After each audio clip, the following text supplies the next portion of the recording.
Hello আমার প্রিয় বন্ধুরা, কীরকম আছো? আশা করি ভালোই আছো। তো আমরাও ভালো আছি।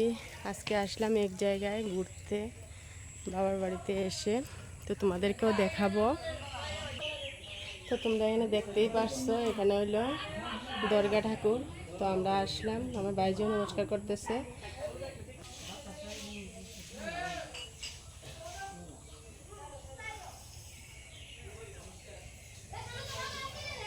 কারেন্ট নাই, তার কারণে আমি ভালো করে দেখাতে পারছি না দরগা ঠাকুরে। তো এই দেখো আমাদের দরগা ঠাকুর, এখানে অনেক বছর আমাদের দাদুর আমলেরই এখানে। তো খুবই সুন্দর লাগে দেখতে জায়গাটা। তো এখানে দেখো ছেলেরা এখন খেলাধুলা করছে, আর ওইদিকে দেখো এর চিনাই লাগতেছে। এখন ওই জায়গার থেকে আমরা একটু পুকুরের দিকে যাইতেছি।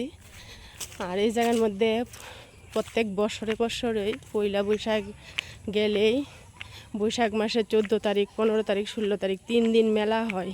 খুবই সুন্দর এইসব জায়গার মধ্যে মেলা বসে। তো এদিকে সাইডেও কিন্তু অনেক ঘরবাড়ি আছে। জায়গাটাও খুব সুন্দর, ঠান্ডা লাগে। সবাই বিকালে এদিকে আসে বসার জন্য। এত বড় পুকুরটা দেখো, এক দাদা মাছ ধরতেছে পুকুরের মধ্যে থেকে। পাইছে না আবার কি, দেখো দাদা কি সুন্দর মাছ পাইছে। তো এখানে পুকুরটা কিন্তু বিশাল বড় দেখার মতো। এদিক থেকে ওই দিকে যাওয়ার একজনের মনে হয় না, পাড়ে করে। তো এরকম যারা এক্সপার্ট তারা পারবো এই পাড় থেকে ওই পাড়ে যাওয়ার জন্য। দাদা দেখি আবার মাছ উঠাইছে।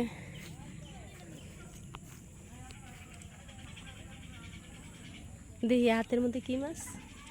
ও, কষ্ট করলে একটু করে ধরন যায় কি। এখানে বসে কিন্তু ওরাও আবার মাছ ধরতেছে, যে দেখতেছে। মানে আমার অনেক দিন ধরেই আশা ছিল যে এখানে আমু আর একটা ছোট্ট করে একটা ভিডিও বানামু। যদিও সময় হয় না, বাবার বাড়িতে আসি অল্প সময়ের জন্য। তো তোমাদেরকে দেখাইলাম জায়গাটা খুবই সুন্দর। যদি পারো একবার এসে ঘুরে যেও। যদি ভালো লাগে ভিডিওটা লাইক কমেন্ট অবশ্যই করবা।